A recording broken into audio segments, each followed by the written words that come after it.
Hello and welcome back to Jackson English Stories, the place where we don't just teach English. We tell real human stories that help you learn language through life. If you're here to improve your listening, expand your vocabulary, or just feel a little less alone while learning English, you're in the right place. So take a breath, grab your tea or coffee, and let me share something with you. A story. Not about big events, not about fame or success, but about something more honest, more personal. This is the story of a man who had everything he thought he wanted. A kind wife, a peaceful home, a steady job, but inside he felt like a stranger in his own life. He smiled every day, but it wasn't real, and one day he had to ask himself, what if I've built a life based on the wrong feeling?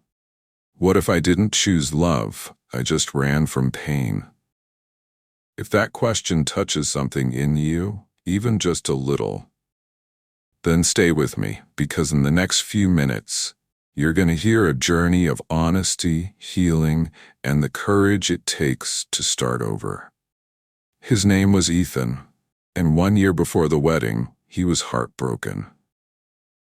The kind of heartbreak that leaves you breathless, not because someone left you, but because someone stopped choosing you. Her name was Sophia. She wasn't perfect, but she was everything to him. They talked about moving in together, about traveling, about forever, and then one day, forever ended. She said she needed space, that she wasn't sure anymore. She left.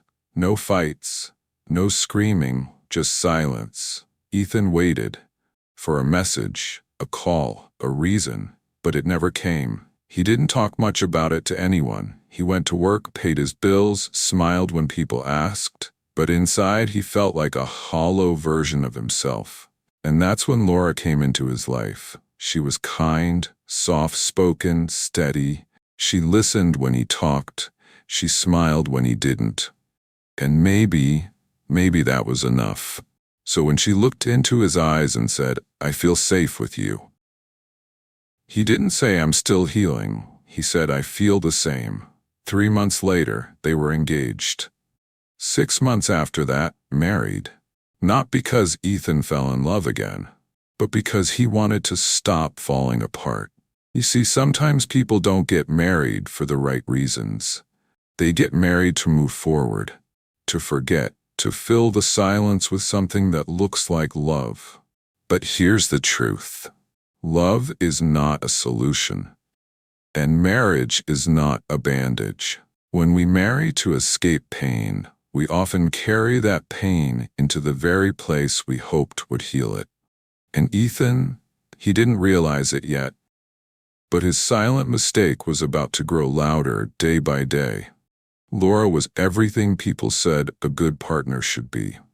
She was thoughtful, supportive, the kind of person who remembers your favorite coffee order and leaves sticky notes with little hearts on the fridge. Every Friday she brought Ethan fresh flowers. She cooked dinner when he was tired, and she never raised her voice, not once. To the outside world, she was the dream. And in many ways, she really was. But here's the thing people don't talk about enough. You can have someone treat you wonderfully and still not feel connected. And that's what slowly started to happen to Ethan. He tried. He really did. He smiled at dinner. He held her hand in public. He whispered, "I love you," before bed. But every time he said it, it felt like an echo, a habit, a sentence with no heartbeat behind it. He wished he could love her the way she deserved. He admired her, he respected her, he even felt safe with her. But love never showed up. There's a painful truth we often avoid. Kindness is not chemistry. Comfort is not connection. And gratitude is not the same as love. Ethan once read that being loved by someone you can't love back is its own kind of heartbreak. And now he understood what that meant. Because every kind gesture from Laura made him feel worse. Not because she did anything wrong, but because he knew she deserved more than a man who had to force his smile. And so every gentle kiss on the forehead, every soft, "I believe in us," felt like another reminder of the quiet distance growing between them. At first, Ethan thought he could fake it until he made it. He told himself, maybe this is just a phase. Maybe love will come later. Maybe I just need to try harder. So he smiled. He said thank you when Laura made his favorite meal. He laughed, or tried to, when they watched her favorite comedies. But the truth? Every smile felt heavy. Every "I'm fine" took effort. And every act of kindness from Laura became another reminder of the emptiness inside him. Pretending to be okay when you're not is one of the most exhausting things a person can do. He remembered one night in particular. Laura had planned a beautiful dinner. Soft jazz playing, candles lit, garlic pasta just the way he liked it. She wore the dress he once complimented. She said, "I just wanted to make you smile tonight." Ethan smiled. He said, "Thank you, this is lovely." But deep inside, he felt nothing. He sat there, eating slowly, feeling like a guest in someone else's life. Not a husband, not a partner, just an actor in a play he never auditioned for. And the longer you pretend, the more lost you become. Because when your outside doesn't match your inside, your whole world feels fake. He couldn't tell her how he really felt. He didn't want to hurt her. But he was hurting himself more and more each day. He began waking up tired even after a full night's sleep. He'd stare at the ceiling, wondering, is this really my life? He stopped laughing freely, stopped dreaming, stopped feeling like himself. And that's when it hit him. You can only wear a mask for so long before it starts to crack. It was a quiet Sunday morning, the kind of morning when the streets are still empty and even the birds sound a little softer. Ethan was sitting by the window with a cold cup of coffee in his hands. He hadn't touched it in over an hour. That's when his phone rang. It was Daniel, his best friend since college. The kind of friend who never pushed too hard, but always knew when something was off. "Hey man," Daniel said, "just checking in. You've sounded a little tired lately." Ethan wanted to say, "I'm good," but the lie didn't come this time. Instead, he took a deep breath and said, "I think I made a mistake. I got married too fast. Laura's amazing, but I don't love her. I never did." Daniel was quiet for a moment, and then he said something that Ethan would never forget. "No one else has to live your life, Ethan. Only you do. And if you're not honest about how you feel, you're the one who pays the price every single day." That sentence hit him like a wave. Because up until that moment, Ethan had been more afraid of hurting Laura, more afraid of disappointing others, than he was of disappointing himself. Daniel didn't judge. He didn't say you should have known better. He didn't say you need to fix it. He just said, you deserve to be honest, and so does she. And sometimes that's all it takes. One person reminding you that your truth matters, even if it's uncomfortable, even if it changes everything. There's a quiet kind of bravery in admitting that you're lost. And there's even more courage in choosing to stop pretending. That day, Ethan didn't make a big decision. He didn't pack a bag, he didn't run, but something small and powerful shifted inside him. He allowed himself to stop lying.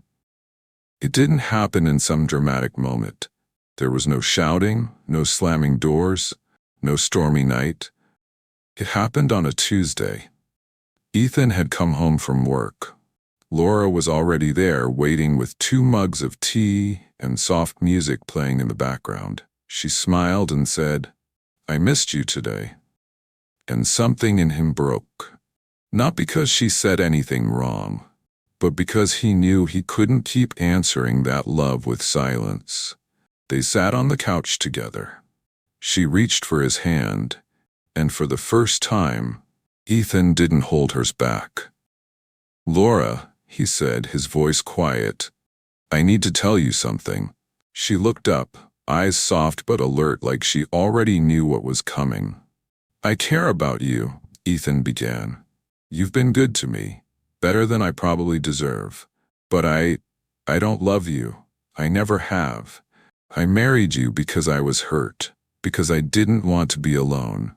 I thought maybe love would come, but it hasn't, and it's not fair to keep pretending."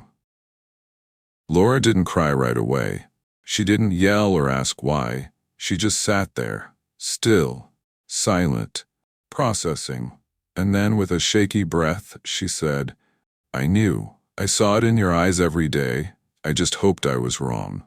Tears finally came, not loud, but quiet ones, the kind that slip down your face when your heart accepts something your mind already knew. Because sometimes the truth doesn't come like a storm. Sometimes it comes like a whisper, and it still breaks your heart. And yet in that moment, something else happened too.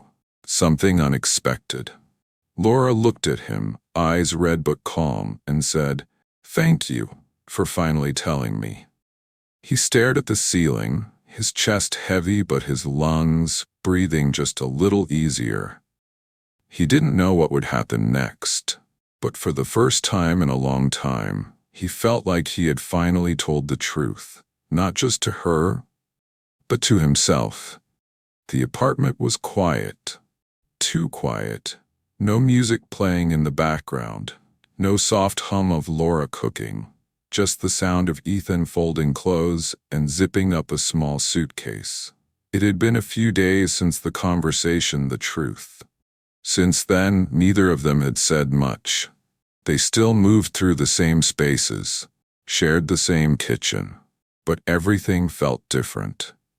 One evening, Ethan finally said, "I think I need to move out for a while." Laura didn't look surprised. She just nodded and quietly asked, "Do you have a place to go?" He nodded. His friend Daniel had offered the guest room, and just like that, he knew it was time. The morning Ethan left, the air outside was cold. He packed only what he needed, a few shirts, a jacket, a book or two. He didn't take much, but the weight in his chest felt heavier than any bag.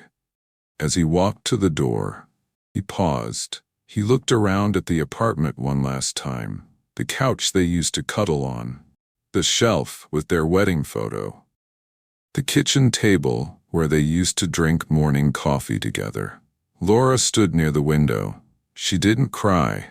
She didn't ask him to stay. She simply said, "Take care of yourself, Ethan." He nodded, his voice caught in his throat. "Thank you for everything. You were always good to me." And then he stepped out. Sometimes the hardest part of letting go is walking away from something that looks right on the outside but feels wrong on the inside. Ethan didn't feel proud. He didn't feel brave.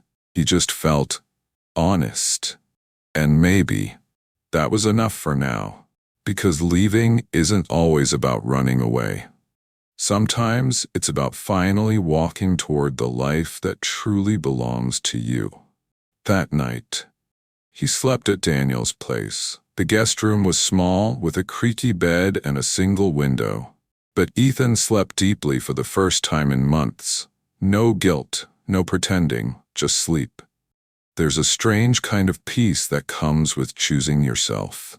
It doesn't come with fireworks. It comes in quiet breaths and quiet beginnings.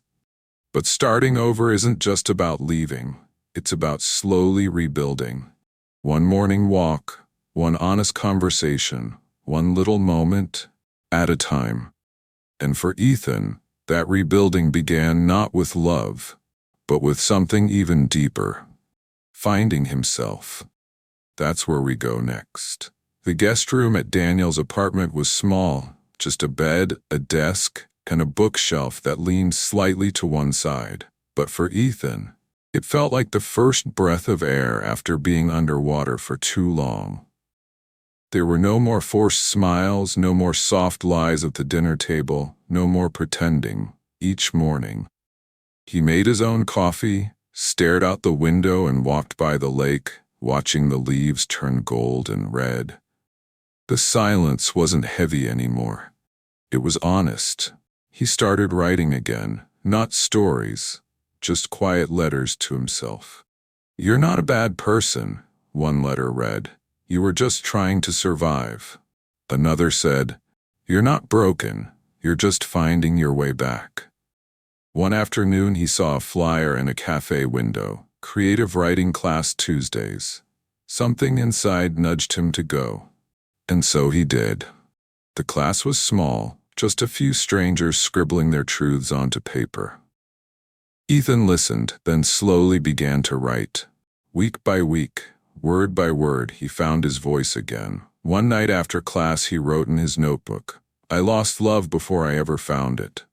But now, I'm finally finding myself." And for the first time in a long time, he smiled, not out of habit, but from something real. Because starting over doesn't always mean starting new. Sometimes it just means sitting still, breathing through the quiet, and learning to stay with yourself. Healing, Ethan realized, isn't loud. It's the soft decision to be honest with your heart, one small moment at a time. And just as that honesty began to feel familiar, a message came. From Laura, not out of guilt, not out of regret, but from kindness. And that led to something Ethan never expected. A goodbye that didn't hurt. Just peace, and maybe even gratitude. Ethan never planned to become a writer. But in the weeks after he moved out, writing became more than just an outlet. It became a lifeline. At first, his words were messy. Short sentences. Half-finished thoughts.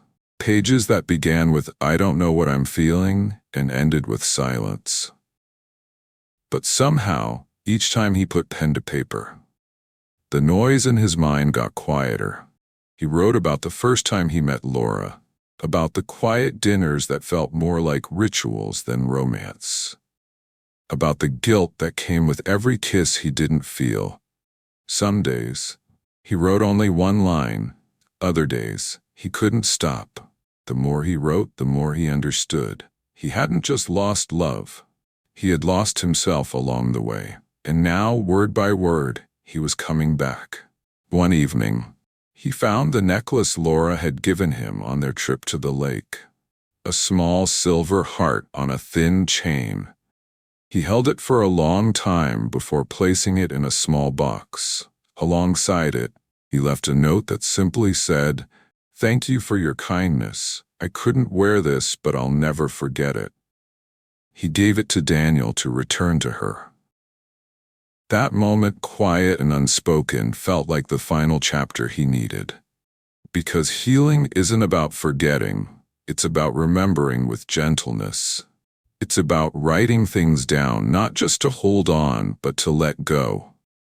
And as Ethan continued showing up to his Tuesday night writing class, something in him softened. He laughed more. He listened more. He shared a piece he'd written, a short story about a man who smiled every day, until one day he didn't. After class, a stranger came up and said, "That felt like something I've lived."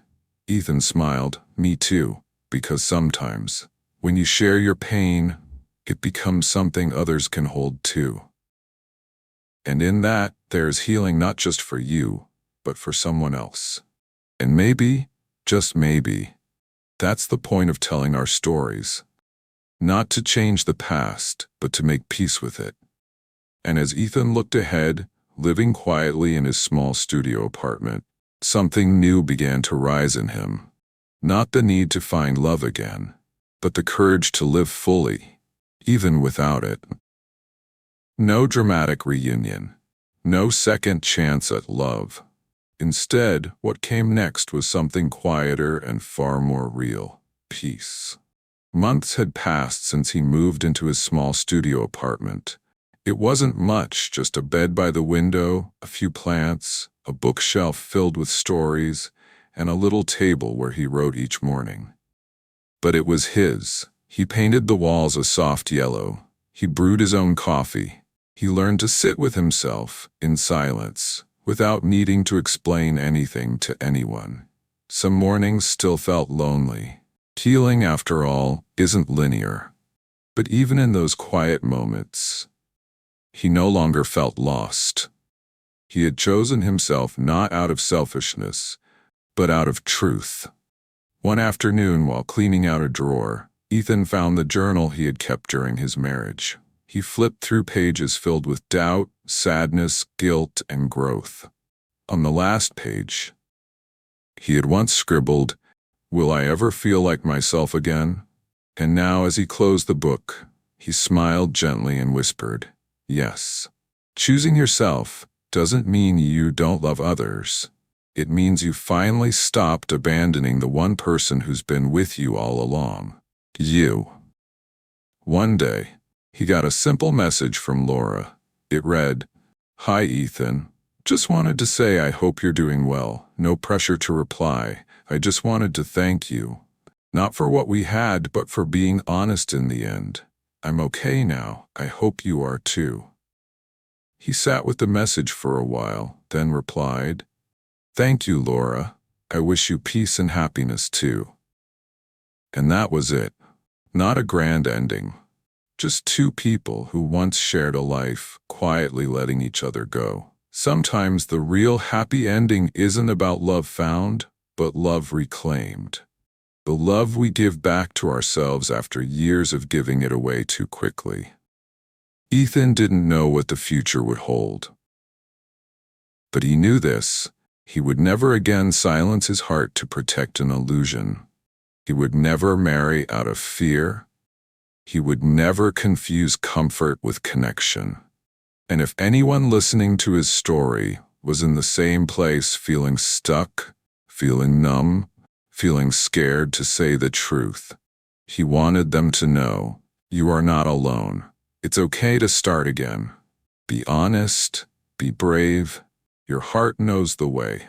So that was Ethan's story, a story about love and the absence of it, about making a mistake not out of carelessness, but out of pain, and about finding the courage to stop pretending and start again. Maybe you saw a part of yourself in him. Maybe you've smiled through moments that didn't feel real. Maybe you've stayed quiet just to keep the peace. Or maybe you've been waiting for permission to choose yourself. If that's you, this is your reminder. You don't need to wait. You don't need to have all the answers. You just need to be honest with your heart. That's where real change begins. It doesn't have to be dramatic. You don't have to pack a bag or move out tomorrow. Maybe for you, it's writing a journal entry tonight, or going for a quiet walk with your own thoughts, or finally saying, "I don't feel okay," out loud, even if it's just to yourself. Whatever your next step is, take it gently. You're allowed to go slow, you're allowed to feel scared, but most of all, you're allowed to start over. And now I'd love to hear from you. Where are you watching from? What part of Ethan's story stayed with you the most? You don't have to share everything. Even just a "this spoke to me" means more than you know. So if you feel ready, leave a comment below. I read every single one, and they remind me that these stories don't just belong to the characters. They belong to us. To anyone who's ever felt lost, unloved, or unsure, thank you for being here. You are not alone. And if this story touched you, don't forget to like, share, or subscribe for more stories just like this one. Because more are coming.